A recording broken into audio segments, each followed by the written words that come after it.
This has certainly been a long time coming, but today let's talk about why you don't have to be afraid of postpartum OCD.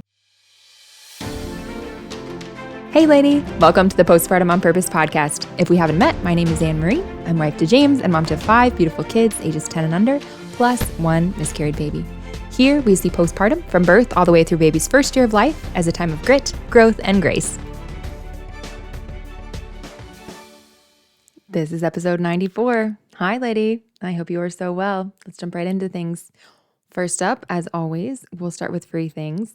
If you've been around a minute, you know that free things is mental shorthand for a reminder to myself as well as to you that there is always something to be grateful for, and that a beautiful, rich, meaningful life is available to all of us, no matter the size of our family or our budget. Fun free things this week. One is that there were Village garage sales last weekend, and of course, I found some really fun things, including 3 pairs of new shoes for $1.75 total, which is a little bit ridiculous.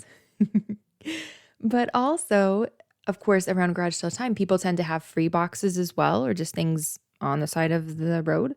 And we got a new binder for the fall for one of the kids for school. Because when we homeschool, all of our lesson plans come and then you have to put them into a binder or something to keep track of them. And I just threw away 2 at the end of our school year. And now we have 1 back for free. That was great. Another fun thing, we went to Hobby Lobby sometime since last episode, but I can't honestly remember what day it was. And we were leaving the store and this lady had been just enamored with Cecilia, which I don't blame her because she's darling. But she was close to us in terms of where she parked, as it turned out, as we were walking out of the store mostly together. And it was really funny. I guess this was maybe 2 weeks ago and I just forgot because like timeline wise, I'm realizing like my times don't make sense.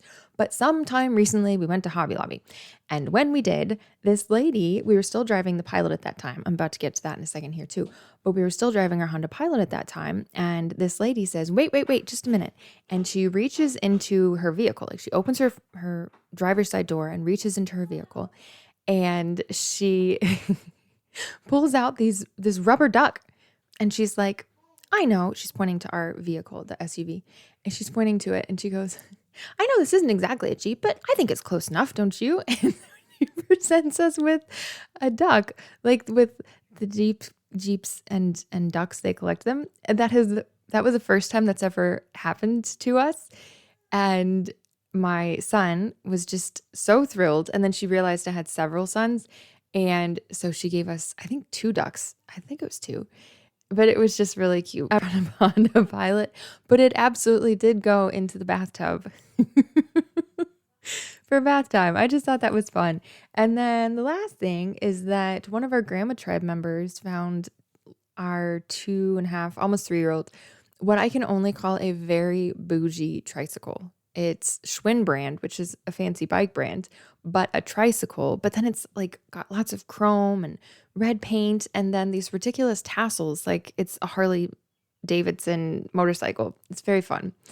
But she went to the Goodwill and picked that up for us. So not exactly free for her, but free for us as a gift, which is great because then we were able to give our old tricycle, which is not as bougie, but still in good shape, to somebody else for free. Passing everything forward, paying it forward, passing it on, paying it forward. And then one small change is next. And one small change, again, just a reminder, is a reminder that reminder twice, whatever. One small change represents the idea that no matter what is hard, challenging, or difficult today in postpartum, things are always changing. There's always something that's getting easier or going away altogether, getting delegated, just changing and shifting in some way. And we have had a fair amount of changes around here recently, several of them very big changes in terms of just costing a lot of money. One is that we got a new to us vehicle. We got an Expedition, which is the same seating as what our Pilot was, but lots and lots more space. And every time I go to the grocery store and run errands, I appreciate every bit of that lots more of space. That just came together. We had been looking for a short time and then came across a really great deal, and it all worked out in a matter of 48 hours, I think, maybe 72 hours. Very quick. We were very grateful for that. We have a new vehicle now. That's one change. We also had to get a brand new dryer less than a week after we bought this very large to us purchase of a vehicle. But we are fortunate because we paid the house off in March. We can absorb this cost. Now, does that mean we are saving money this month for a down payment towards a new house? No, it does not. But we are really grateful that we were able to get a dryer when we needed to and just pay for it outright. And now we can move on. And we will no longer have giant brown burn marks on our light colored and white colored clothing. And the last thing, I can't remember if I said this to you several episodes ago. So if I did, just forgive me and move on with your day. But if I didn't, we have switched how our kids are sleeping in terms of the bedroom arrangement to have the two kids who are early risers, my 10-year-old and 4-year-old, they're sleeping in the same room. And then the 8-year-old, 2 almost 3-year-old, and almost 1-year-old are in a room together, and the early risers are up by 6:30 max. The others are sleeping till 7:30. And some of this, yes, is because it's summer now and I'm not getting them up and moving. But honestly, they were getting me up and moving or trying previously. This arrangement is working infinitely better. And I scratched my head a little bit and asked myself, why did we not figure this out sooner? But we figured it out now. Today's topic, without further ado, lady, is postpartum OCD.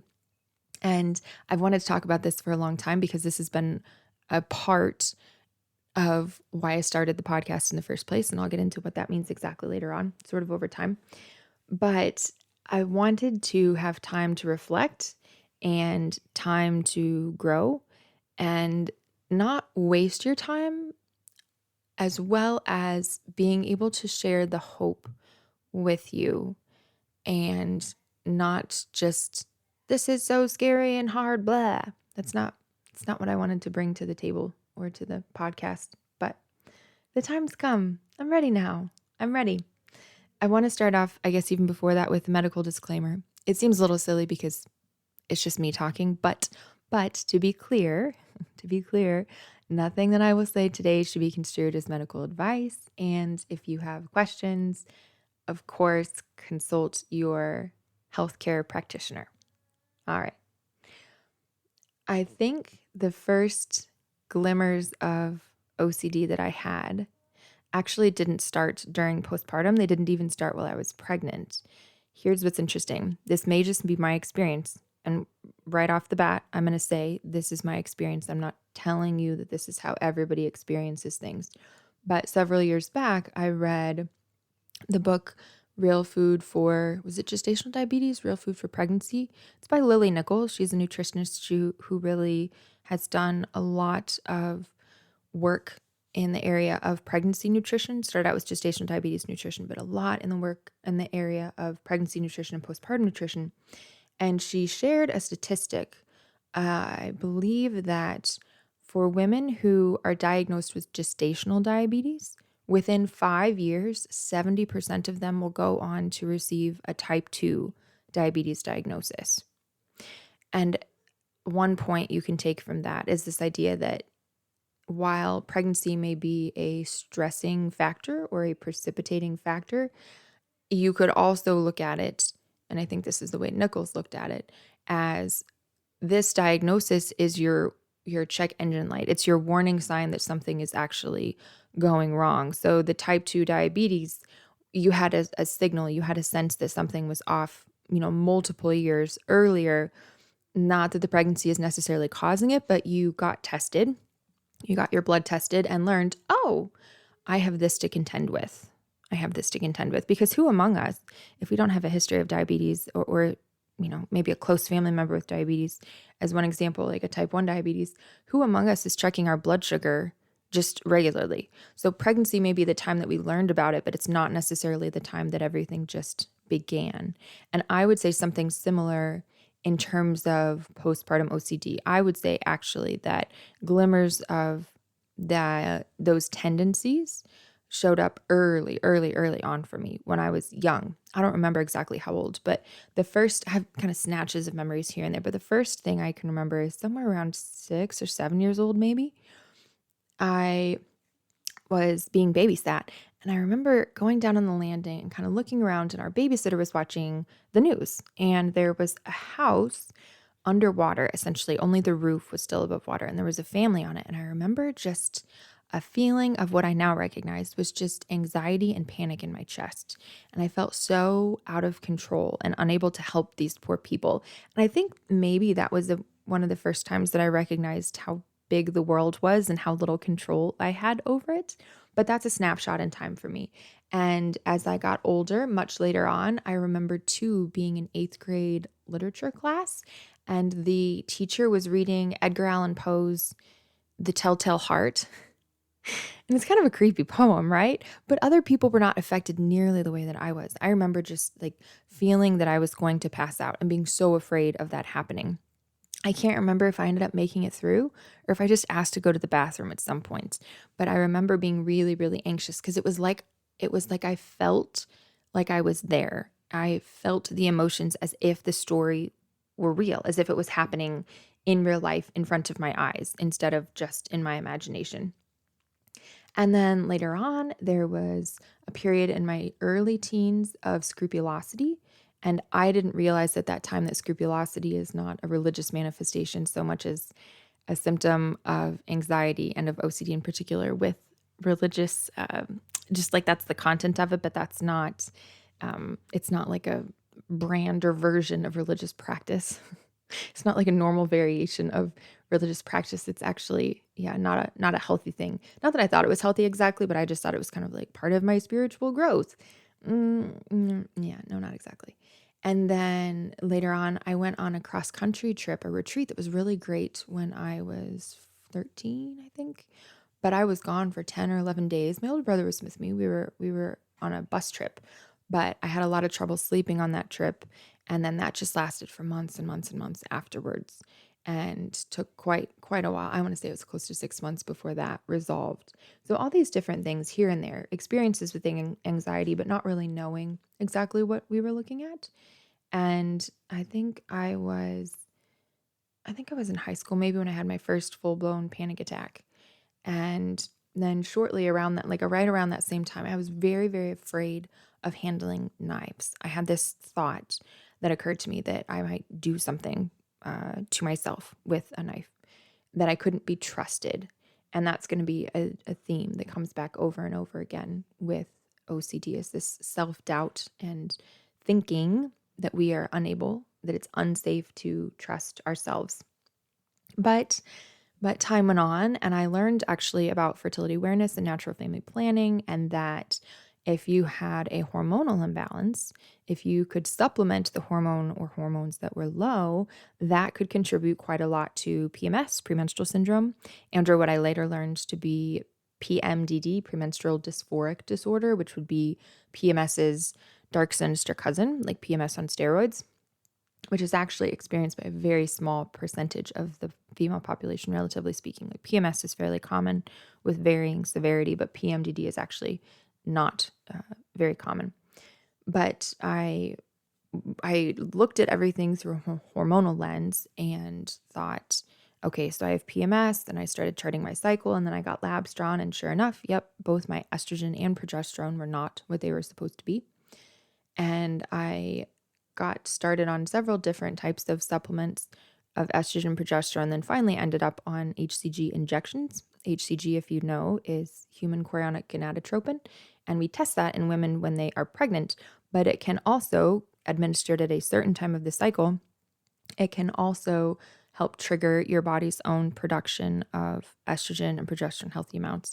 And that worked pretty well for me. And I did notice at least a correlation. Of course, can't prove causation, but I did notice at least a correlation with improvement of my anxious and depressive, but primarily anxious symptoms after I started the HCG. And for a long time, it really seemed like that helped. And then another thing I remember, this is kind of a final snapshot before we move forward to the actual like births and postpartums. But I remember in nursing school thinking that whenever I learned about a mental health condition specifically, I wasn't worried I was going to get sickle cell anemia. But whenever it came to psychiatric illness, schizophrenia, bipolar disorder, different types of mental health struggles, I felt so afraid, like I was going to get something by learning about it, that I could worry my way into something. And therefore, I didn't want to learn about these different things because then immediately my mind was on a search to see, oh, do I have that? And is this thought that I'm having a symptom of this? Do I need to be concerned? Do I need to be worried? Or do I need to watch myself? And that sense of watching myself or checking in on my own thoughts, checking in on my own emotions excessively would, again, looking back now, it's like, oh, yeah, okay. No, this did not all just crop up one day. Not exactly that I thought it would, uh, or that I thought it did, but I was afraid. I was afraid, and there were a lot of things I didn't know. And looking back, I can see, oh, here's where this showed up. Here's where this showed up. So when things got harder, when they got harder, there were signs in advance. There were signals in advance, but neither I nor the people who were close to me were able to read and interpret those signals to know, okay, this is what this is, and here's how we might like to take action. Last piece is that my mother experienced postpartum depression pretty significantly with multiple of her children. And I had this sort of magical thinking that because it happened to her, it was going to happen to me. And I was very afraid of that happening. But then my first son was born, like I said, just turned 10, newly minted 10-year-old.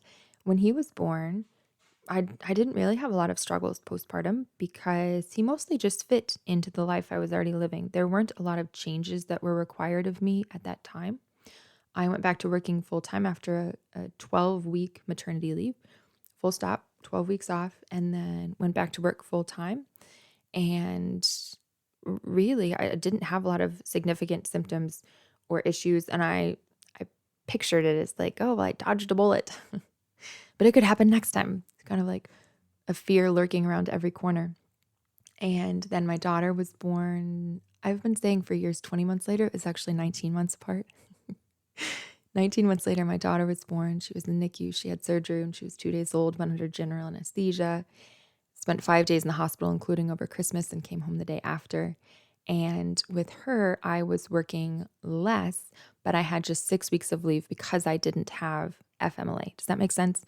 I was working less overall, but I went back to work a lot sooner because I didn't have that full 12 weeks. I had 6. And honestly, I might have even chosen that. I might have chosen that myself. But right about 6 weeks, I went back to work, and it was very shortly after that I had my first panic attack in a long time.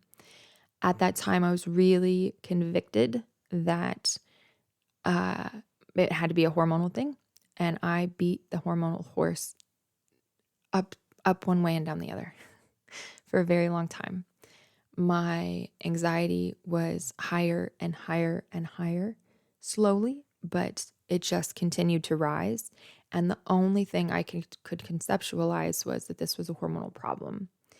I took progesterone because NAPRO has a postpartum depression progesterone protocol you can use, and I took it for a month and a half, and it really didn't make much of any difference. Again, now I think there's more education, but this was 8 years ago, a little bit less than 8 years ago. And there was just a lot less understanding, I think, at that time in the culture at large. And again, I didn't even go to see a psychologist at that time. I went to see my OB. I just don't think she was aware of kind of what to look out for. She put me on Zoloft for a short time, which helped in a sense, certainly because it kind of, as I read in an OCD memoir this last year, that when she started an antidepressant, it put a sock in the mouth of her monster, which is what she called the OCD. And I thought, I think that's about right. I would describe it as kind of muting or toning down the volume on OCD and those anxious tendencies. But it flattened me out emotionally across the board, and my capacity to experience big, happy emotions was also muted at that time. And I didn't want to be on that forever. I think maybe I was on it for 3 or 6 months. I don't quite recall. But I continued after that OB, because she moved out of state actually. I continued to just go down this path of, eventually I saw a naturopath, and I almost did a $400 Dutch test, which I'm really, really glad I didn't waste my money on knowing what I know now. And then I tried different combinations of, I can't remember if it was essential oils or supplements or something, but I had these very strong reactions to them. And I remember again, in retrospect, I remember getting these emails back from this place because it wasn't like I was in contact with them exactly other than over email or some type of secure messaging. But I remember them saying, like, you, you shouldn't have this strong a reaction from only trying it once or twice. And now I know, yeah, that's because I was so afraid. That was my OCD fear. That was not necessarily probably the medicine, so to speak, or the supplement or the oil. That was me being terrified to try something, terrified that this was going to precipitate me going crazy, me losing control. These are all things that I was very afraid of, and losing my capacity to decide and to recognize, like, oh, something's wrong. And I tried that and went to another nurse practitioner. This is, again, I never gave up. I always wanted help. So I was seeking help, but I was seeking it in places that it just like those were not the right paths. But this took place, and by the time my daughter was about 3, I think I had gone to the NAPRO OB early on after she was born. I had ended up working with a naturopath for a short time. Yeah, that was very short lived. And then worked with another nurse practitioner who was based out of Omaha, which is where Creighton was founded. The Creighton method and NAPRO technology were developed there. And she checked my thyroid and different things. But by that point, my labs looked good. And she said, I think you might consider counseling. And when I heard her say that, what I heard was, I'm just giving up on you. There's nothing you can do. You are continuing to spiral, and this is a hopeless case. That's not what she said. But in my state at that time, that's what I heard. I had no concept of somebody going to counseling who had not had something horrific happen in their past, right? Some type of horrific sexual abuse or a significant car accident, etc. I could not picture going to counseling since those things hadn't happened to me. I just did not even recognize it. But by the time my daughter was 3, I was slowly unraveling. I would say, like, just continuing to unravel. Where just anxious thoughts were pounding and pounding in my head. I felt so out of control of them. I felt very, very afraid of them. And I think it was early July or mid-July, I went to see my primary care. I can't remember if she was a nurse practitioner or doctor, but I just told her I was having a really hard time. And she said, you need to have a very low threshold for going to the ER, for how much I was struggling at that time. And I listened to her. I was not reassured by that because it seemed to confirm what my brain had been saying for a long time, which was, you're in danger, you're in danger. And not only that, but you are a danger to yourself. Because the intrusive thought I had started to have after my daughter, at that time 3, was born, was that I was going to harm myself. Like, that was what I was terrified of, that I was going to somehow lose control of myself and harm myself. And I think a couple days went by after that visit, and I will never forget this. I was mowing the lawn in our backyard, which you can laugh at because it's a little bit absurd. Like, it is a little bit ridiculous, the juxtaposition of how frightened I was, and yet the action that I was doing was mowing my lawn. But I came into the house from mowing the lawn, and I told my husband, you need to take me to the ER. I'm really, really afraid I'm going to hurt myself. And because it was just the thought that just pounded and pounded and pounded in my head. Like, I could focus on nothing else but just thoughts that terrified me. Because I didn't want them. They weren't me. And yet they just returned over and over and over and over and over again. And to his credit, I mean, he had watched. He knew what a hard time I had had. He'd seen me struggle so much to be present to my life and my children. Because on the one hand, I was very high functioning outside of my immediate, like probably him and maybe a couple of other people might be able to tell that something was wrong, but like the vast majority of people I think would not. But he took me seriously, and he said okay, and he got some of our grandma tribe to come and watch the kids, and took me to the ER. And when I got there, I said, I'm really afraid I'm going to hurt myself. And I was afraid of that.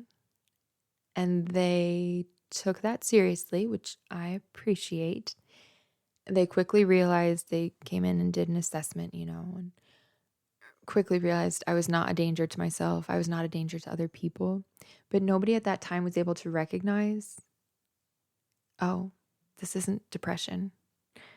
This is anxiety. And specifically, this is OCD. It's an intrusive thought.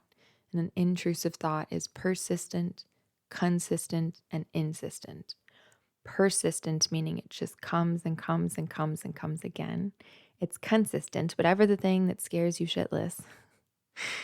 Usually it like that same content and could be related things, right? But like oftentimes it's variations on a theme or all the same flavor of intrusive thought. So persistent, consistent, and insistent, meaning that you're not worried that you're going to forget to take the trash out. You're worried about something serious. You're worried about something existential, and you're worried that you can't trust yourself in whatever the situation is to either keep it from happening, keep yourself from doing something. So I was experiencing these intrusive thoughts about harming myself, and they recognized that I wasn't a harm to myself and I wasn't a harm to anybody else, but nobody had the language at that time to say, oh, yeah, this actually isn't depression. This is a form of anxiety.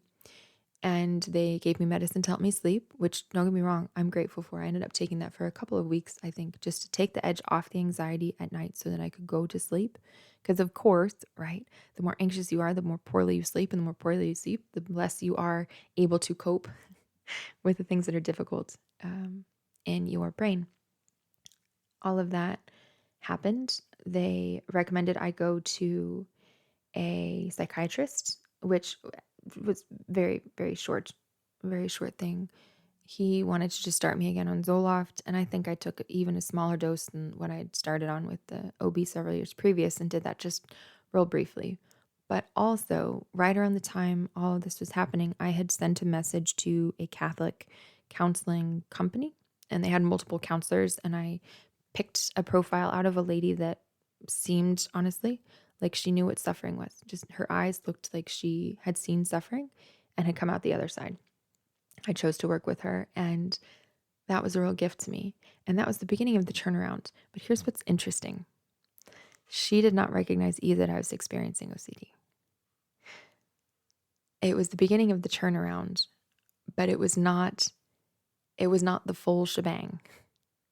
Change and growth are often slow, even microscopic. And to some extent, I think that's the mercy of God to help us change course and recalibrate and shift slowly in ways that we're able to actually process. But she did not recognize that OCD was what we were looking at. And I honestly was so frightened of my thoughts. Like she knew why I had gone to the ER. She knew I was afraid that I was going to hurt myself. But I just felt so ashamed of them, I think, and terrified by them that, but also at the same time, I think just willing to trust her and her expertise. It was kind of an interesting mixture of doubt and confidence. We were able to work through things that were very helpful to me in other ways and areas. I learned a lot about the dynamics within my family of origin, and who doesn't go to counseling and say that, right? But that's what I mean by the beginning of the turnaround. And it just primed my heart, I think, for recognizing that even if something was hard at that time, it didn't have to be hard forever necessarily, and that I could learn and develop new habits and skills and ways of relating to people in the world. So there were good things that came from that time. Certainly, there were good things that came from that time. One of them was not, or I should say, recognizing that OCD was what I was working with was not one of those things yet.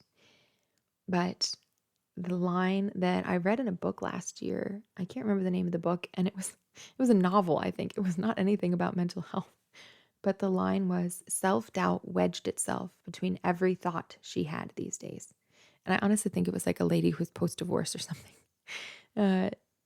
But that, I would say, characterized, yes, very much so. Self-doubt wedged itself between every thought she had these days. So when I had thoughts that bothered me, because the content of them was so scary, I believed I had to pay attention and I had to take them seriously for my own safety. So I'm working with this counselor. I calmed down to an extent because there were things that I was learning and making changes. And anytime we don't feel stuck, right? Our anxiety level goes down. Anytime we just have a sense of motion, hopefully forward motion, but just that we're not stuck anymore, that we're actually making progress, we're actually moving forward. There's a calm and a reprieve that can come just from that. But uh, several years passed before things would really come to a head again. So I would say everything kind of shifted into the background for a couple of years. I worked with a counselor for a year. And by the end of that year, we had been open to conceiving again, which is a massive change because we had delayed pregnancy for several years on purpose because I was so afraid with my mental health. I just was like, I just don't think I can do it. I literally don't think I can do it. I think that would be the end of me. I think I would go crazy. Now, is that necessarily true? Looking back, no, not necessarily. But I believed it wholeheartedly at the time. I can tell you that thing, lady. I can tell you that for sure. We had conceived the first month that we tried and lost that baby to miscarriage. But actually, I perceived it and received it as a great grace. Not, of course, that I would ever want to lose a child, but that we were held in that experience. We were held by the gift and grace of other people. They brought us meals. They were kind. They checked in. We were able to have a funeral because I had just a little bit of remains from passing the miscarriage tissue. We were able to have a funeral mass that was deeply comforting to me. And then 3 months later, I think we conceived our now 4-year-old. So obviously things were shifting. Obviously some things got better during that time. And I'm grateful for that. When my son was born, the now 4-year-old son, it went really well. It went really well. The birth was beautiful. And when he was 11 months old, I think, is that right? Yeah, 11 months old, I conceived again. I'd had a wonky cycle. My period had returned, but I was in that first 6 months worth of breastfeeding cycles where things can just be wonky. Your ovulation date can shift a lot from one cycle to the next. And his brother was soon on the way, who is now 2.5, almost 3. And that birth did not go very well. Neither the labor nor the birth, not on my end, but on the path or the end of the people who are taking care of me, the medical professionals. And that birth story I'll link to separately. But after that, things kicked into gear again. I had had this experience, this intense experience of being the most vulnerable a woman can be, being in labor and then birth. And it was not handled or recognized appropriately by the staff. And when my son was born, they treated it as an emergency and did a fair amount of things that, don't get me wrong, did not threaten anyone's physical safety, but they didn't respect the fact that my son was healthy or that I might have preferences on things. I wasn't included in my own care, even though I was the one who had just given birth and was being assessed and having my placenta removed and things. But the anxious thoughts that I had, I would say not even quite in the background, but just not in the foreground. Midground, is that what you'd say maybe?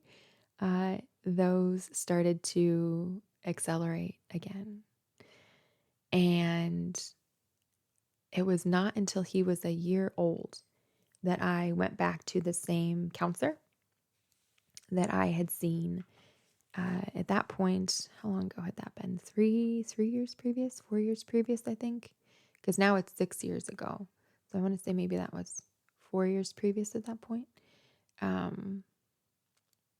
And I met with the counselor and just said, hey, I'm experiencing this, this, and this. And offhandedly, just so offhandedly, I said, and I was afraid that I was going to blah, blah, blah, hurt my son in some specific way, just like that it occurred to me. And it wasn't even something that had occurred to me many times. I just casually mentioned it, and I can't even tell you exactly why I did, other than just I think, oh, here's an example of my anxiety, like me being anxious. And she stopped me, and she had learned a fair amount in the time since we had worked together last. And she stopped me and she said, that sounds like OCD. And I just, we were meeting virtually. I was on Zoom call with her, whatever. And I just said, no, I don't think so. I don't have any problem washing my hands. That was my only context for OCD, was that people who had OCD excessively wash their hands. And I definitely didn't struggle with that at all. But slowly she administered, it's called the Y box. It's a kind of a diagnostic for OCD specifically. And my scores weren't super high on the Y box, which again made me a little bit skeptical. But I trusted her enough to take her say so at least. And I knew that my distress was at least moderate to severe, depending on the day, all the time, just continuously. And I listened, and she recommended a couple of books, and I read them, and I was floored, but in a relieving way, because what I read made sense of, like I said, things that I had been experiencing off and on in different ways for decades at that point. I learned in broad brushstrokes that OCD has to do with the 4 C's: certainty, comfort, control, and compulsions. When we experience OCD, our brain desires 100% certainty, 100% comfort, and 100% control in every situation. And when we don't have 100% certainty, 100% comfort, and 100% control, we seek to make ourselves feel better, to relieve the anxiety that we feel by the 4th C, performing compulsions. The only compulsions I had any frame of reference for were physical, visible compulsions, compulsive behaviors, like washing hands. If your brain tells you, I didn't wash my hands enough, or they might not be clean, or I might not have gotten all the germs off, then the compulsive physical response to that could be, I'm going to wash my hands. But you can also have mental compulsions that nobody sees, or very few people are aware of. And that is often referred to as pure OCD, for the obsessive as opposed to the compulsive, but they are nonetheless compulsive mental rituals or mental behaviors.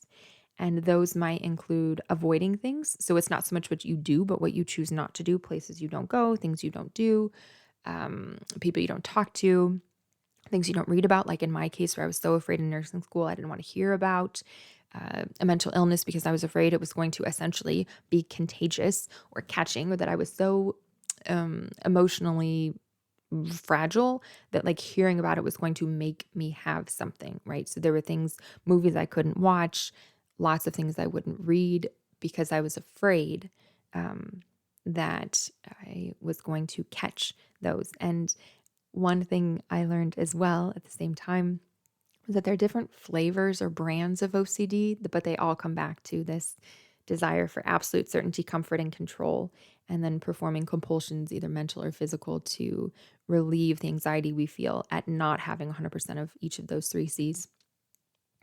And my particular brand of OCD that was most appealing to me at the time was harm OCD. It could be harming yourself, fear of harming yourself, fear of harming somebody else. There were other kinds like contamination, which again, that's the one that is most familiar to people. If you are aware of Monk, for instance, the Monk show where he'd wash his hands a lot.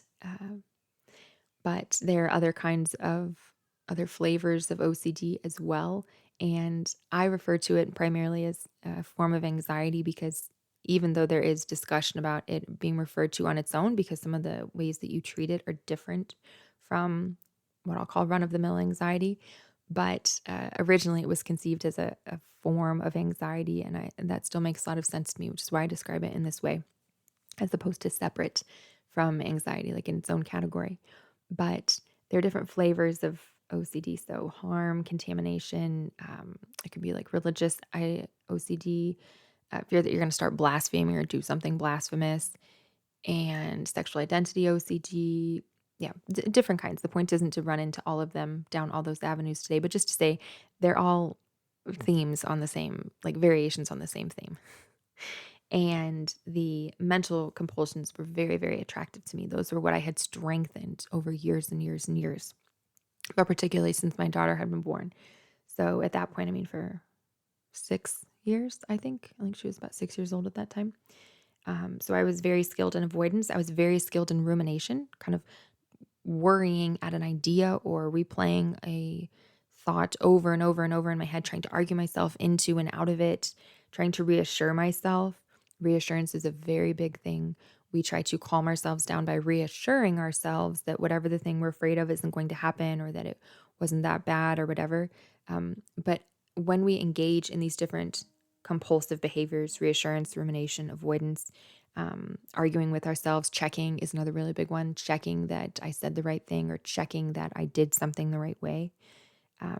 All of those seek to strengthen the OCD by treating the thoughts as valid and real and worthy of our attention and our focus. I began to learn these things, like I said, when my son was a year old. And here's something else that's interesting.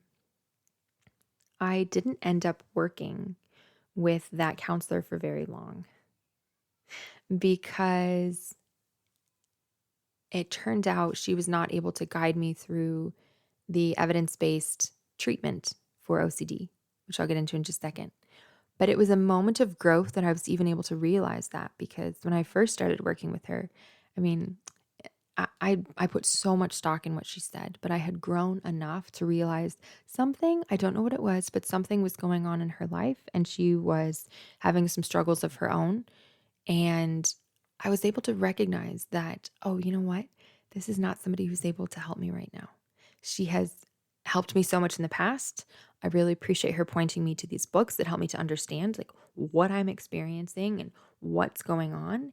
And yet, and yet, this is actually not going to be helpful to me to continue trying to work with her. So total, from start to finish with her, I think it was about 4 months, August to the very beginning of January. And then I went to an ERP trained therapist in my area for in-person sessions, actually, which I had never done before. Previous to that had always been virtual. And he was able to help walk me through ERP, which is exposure and response prevention. And the concept is actually pretty simple. You expose yourself to the things that make you feel anxious. And at that time, truly and truthfully, I would classify pretty much everything that way. Everything makes me feel anxious, or I am master level anxious enough that I can figure out a way to be anxious about anything. But you begin to make some sense of what things have the most hold over you, so to speak, what things make you most afraid or elicit the strongest anxious response. And you establish some rough form, and you can figure it out and fine tune it over time, but some rough hierarchy of least to most distressing to you. And you begin to expose yourself to those things in small and manageable doses. You allow the anxiety and the anxious thoughts to come, and then you wait for them to recede on their own. If you're used to avoiding situations that make you anxious or leaving when you begin to feel anxious in a place, then your anxiety goes down temporarily because it believes that you have just saved yourself, so to speak, from the danger. But the message you are reinforcing in your brain, and that I reinforced in my brain through reassurance, checking, rumination, these other forms of mental compulsions over time, was the thought that I had that I was unsafe in a X, Y, or Z situation, that was right. And I took action because I was in danger. That strengthens the OCD and the intrusive thoughts over time and magnifies them. And in fact, that is where a distinction can be helpful between anxiety and OCD specifically, because if you go to a therapist and just blurt out all of your OCD fears, all of your intrusive thoughts without recognizing that that's what they are, and you treat them as real and valid and concerning, it entrenches those thoughts because they are treated as real fires, essentially, not smoke, but like there are real fires that have to be put out. You have to take these thoughts seriously. And I had unknowingly been doing that for many years over time. And ERP was recognizing, okay, here's how I begin to separate myself from those thoughts a little bit, to put a bit of space between myself and the thought, to recognize that I have a choice in how I'm going to respond, but also to teach my brain and my body slowly over time that I can handle anxiety and that I can turn off the fire alarm, so to speak, in situations that don't warrant it. A couple analogies that really, really helped me were one, this idea that OCD operates as worry TV, a doom and gloom channel all day long. And that if you've got your nose pressed up to it, it seems like darn well the entire world is on fire. But if you can just back up from the TV a little bit, you're not turning the thoughts off, because that's another thing that's so frustrating, right? The thoughts are in your brain. They are coming from you. And the more that you worry about them, the more it's like, I have to escape this. I have to get away from them. I have to run away. Like, I can't stay here, but I am in my own head. I don't know how to escape. And there's so much distress that comes from that. But if you can recognize, okay, if I'm thinking about this as a TV set, like an old-fashioned TV set, not on my phone, but on the TV, if I can just pull my nose off of the screen and back up, what I'm learning to do is not to get rid of these thoughts, but to have a different relationship to them. I'm learning that I don't have to listen to these thoughts. I don't have to pay attention to them. Trickle-down effects, over time you have fewer of those thoughts because you are no longer treating them as valid and important and emergencies that your brain has to glom onto and dredge up and put under a microscope. But the worry TV example I found really helpful. I found it really helpful to learn that you hear sometimes, well, just distract yourself. If you feel anxious, just distract yourself, like using your phone or something else. Maybe you're not going to leave the situation, but you're going to distract yourself with your phone. Okay, but that's still treating whatever the thing is as the problem. But at the same time, sometimes we say you're distracting yourself by going for a run, or you're distracting yourself by X, Y, or Z, a behavior that really is, like, generally speaking, a healthy thing. Here's a distinction that really helped me. When I am experiencing intrusive thoughts intensely and starting to kind of get into a worry spiral where I'm focusing and fixating on them, returning to the present moment is not distracting myself from anything. It is a return to reality.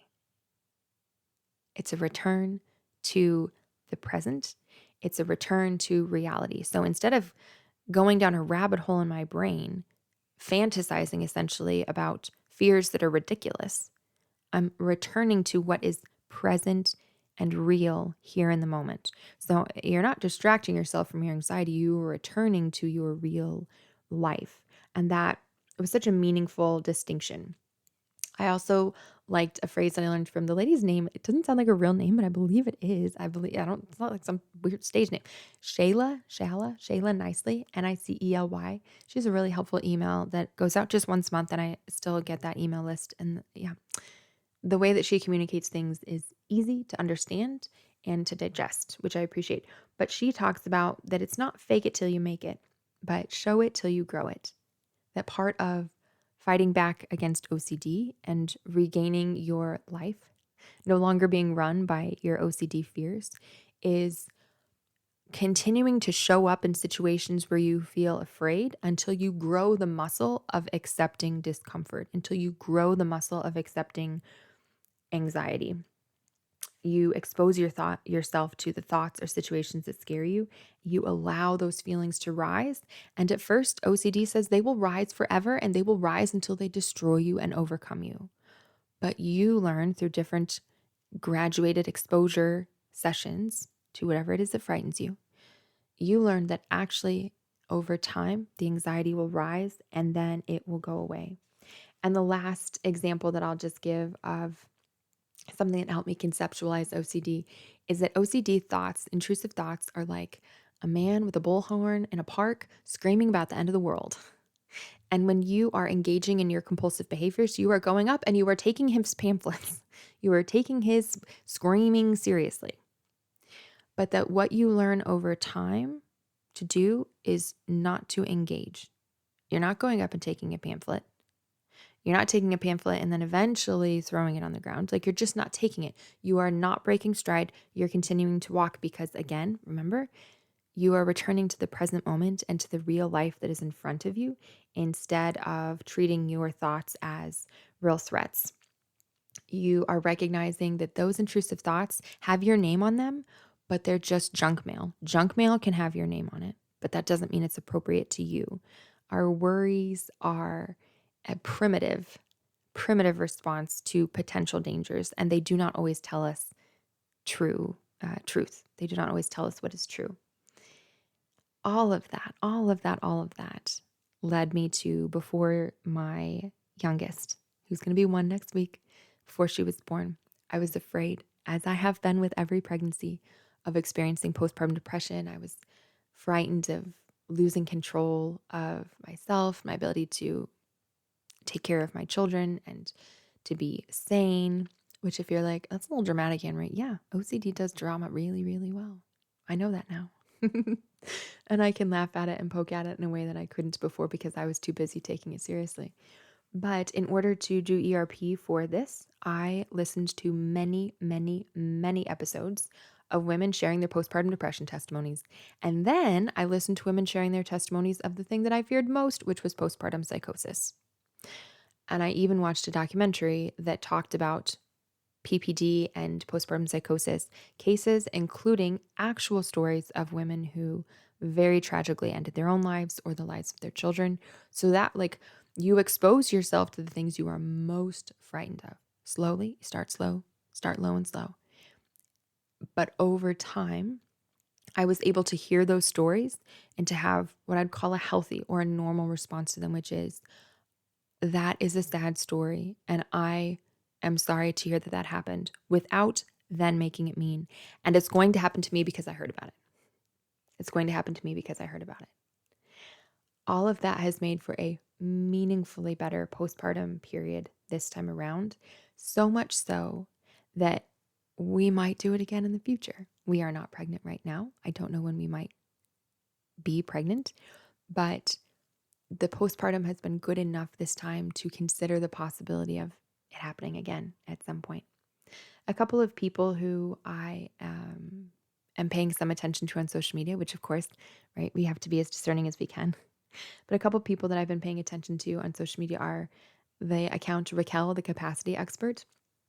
And she makes the point that we don't have to heal from everything before we can live our life, as if we are healing and then putting that whatever it was in a box that we just got over, or it stopped or it ended. And now, like, we're back to our normal, our previous selves, that we're kind of business as usual. She talks about how we integrate the things that have been difficult in our lives, and that integration allows us to move forward without ignoring what's happened in the past, without repressing it, but also without letting the things that have happened to us previously control and direct our future.